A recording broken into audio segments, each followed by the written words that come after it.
ipinaloob mo ang iyong buktong na anak na si Jesucristo upang maging tao tulad namin at magdanas na mamatay sa krus para sa katuloy.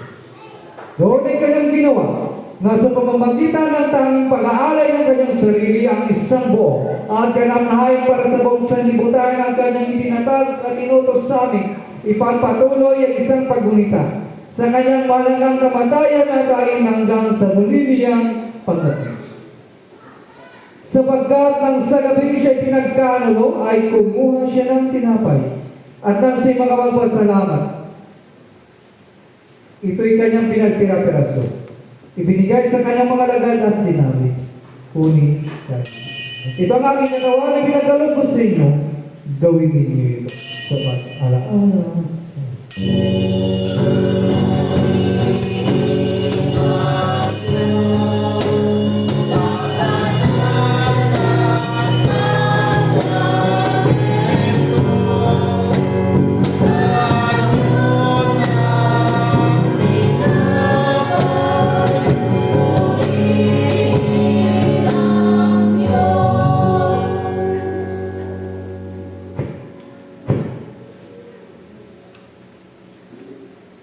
Matapos ang hapunan ay ginawa niya ang dalit at ang siya makapagpasalamat, ito'y kanyang binigay sa Panginoon.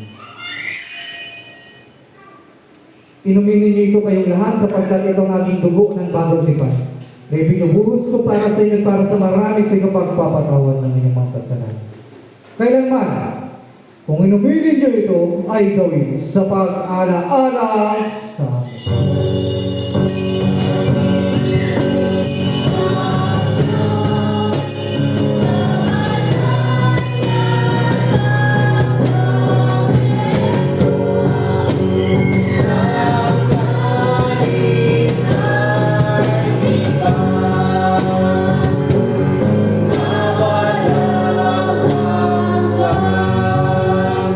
Magsitayo mga lahat.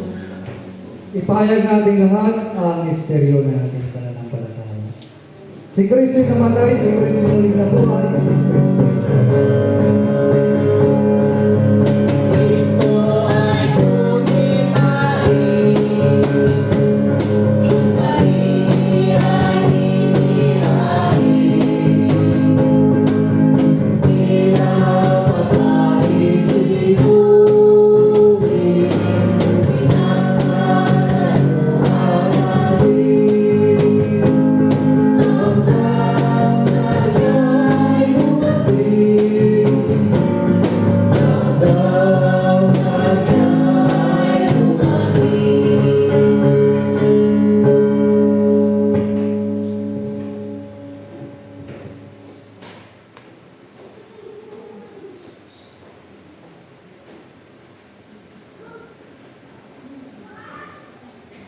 Kaya nga, Panginoon at ang Pangasinan, ginaganap namin mapaglingkod mo ang pag-aaralang inutos ni Anak sa aming paggulitat sa kanyang pinagpalang magpapakasakit at mahalagang kamatayan, sa kanyang makapangyarihang pagkabuhay na mangmuli at maluwalhating bagaykat sa langit, at sa aming paghintay sa kanyang maluwalhating pagbabalik, ay naalay namin sa iyo itong tinapay ng buhay at kalis ng kaligtasan, at kasama ang mandog na ito, ay naalay namin ang aming mga sarili na isinasamo namin sa iyo na tanggapin sa iyong makalangit na altar itong aming haing papuri at pasasalamat.